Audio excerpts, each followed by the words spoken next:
So I don't know how much mind-blowing content I'm going to have today, but I figured I hadn't made a video in a while, so I'd take you on some of the stuff, a journey on some of the stuff that I've been doing, and some of the stuff I got left to finish up my electrical, to hopefully get my electrical inspection done. So let's look at the panel real quick. I just got that done the other night after work, and sorted out where I had a short. Had someone else that had helped me do a little bit of wiring, and didn't quite get that one right. But anyways, and then my list for today is I got to connect up a light. It's pretty simple. Show you how to do that. One of my light switches I bought on sale. I don't think it's working. That or else I've got an issue in one of my junction boxes. When you're using these junction boxes and wire tying wires together, sometimes one will pop out. Once you get everything set and stable and checked and everything like that, then it's pretty much fine. You know, you're not messing with it. There's nothing that's going to come apart later. But I got to tidy up some wires, which is just mainly zip ties and just kind of making them look a little bit more neat. And then foam, because you're required to do the fire blocking foam or what have you. And this is a long intro, but anyways, that's what I got on my list today. So we'll see what we can get done. David's coming by later.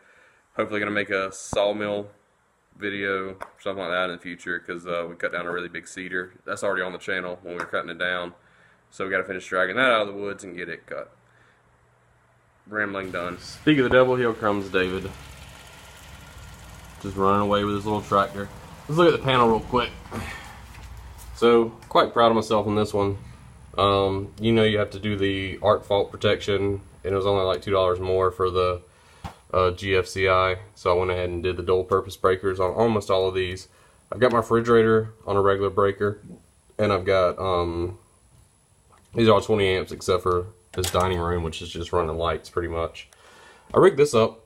These are 30 amp weighted clamps, just hooked to a cord, and that kind of gives us an opportunity to test each breaker out. So, but that's that. Go to my fancy little cheat sheet over here. Breaker number dose 1, 2. Hook this bad boy up right here. For some reason, the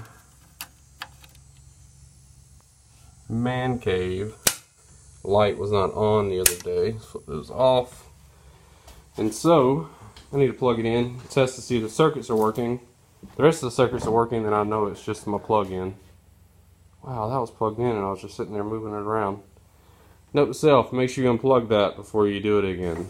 Okay, I'm not a complete idiot. No, it is plugged in. I am a complete idiot. Oh, I unplugged it all the way up at the house. Shower time. So I got slightly sidetracked. I had to redo this and meant to show you how to wire one of those up, but I didn't. This is the fancy dimmer thing. I got the power turned off right now. Here's my fancy light. Yes, I have lots of work left ahead of me, but we do got a floor now.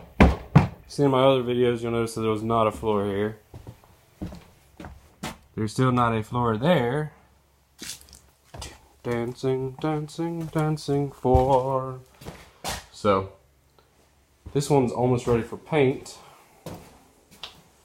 And now, sorry it's so dark in here, electricity's off.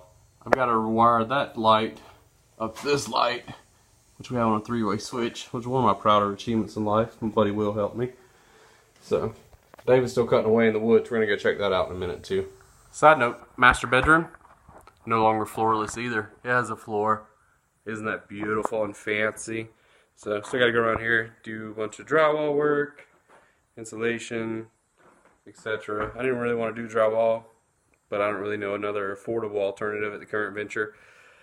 That's not going to take 20 years because we only have 3 months till baby Ragnar's here. So just trying to get this place livable and go from there. Alrighty, first things first, when you're hooking up one of these really cheap light fixtures, the reason I'm using these is because we still got painting to do. We're still buying light fixtures. We do have some fancy ones bought, but I'm using these till we're done with all construction. This one broke.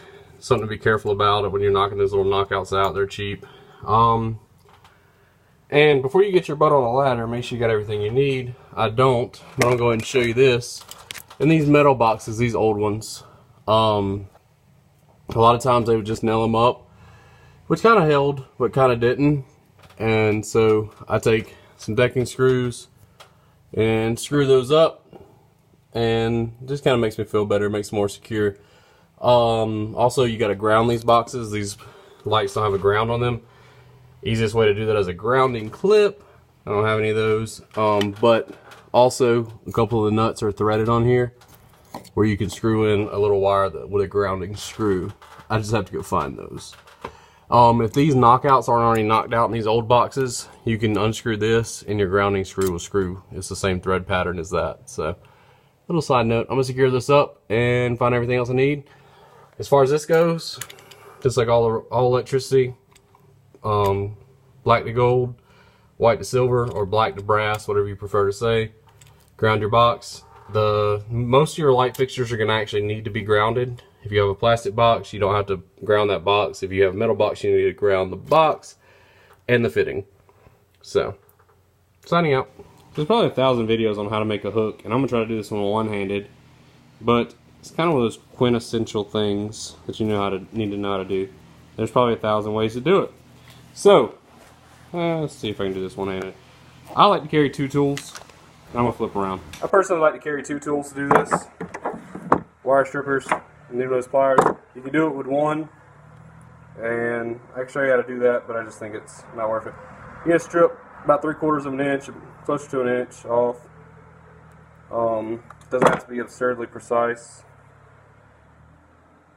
So, you just take your needle nose.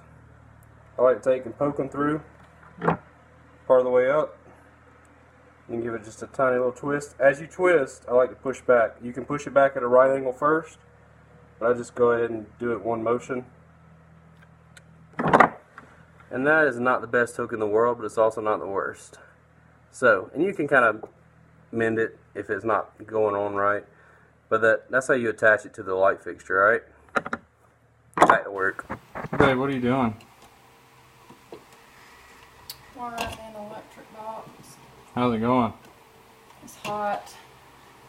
Why are you twisting those grounds up like that? Because I wiring that on them. Just asking to educate the people of YouTube.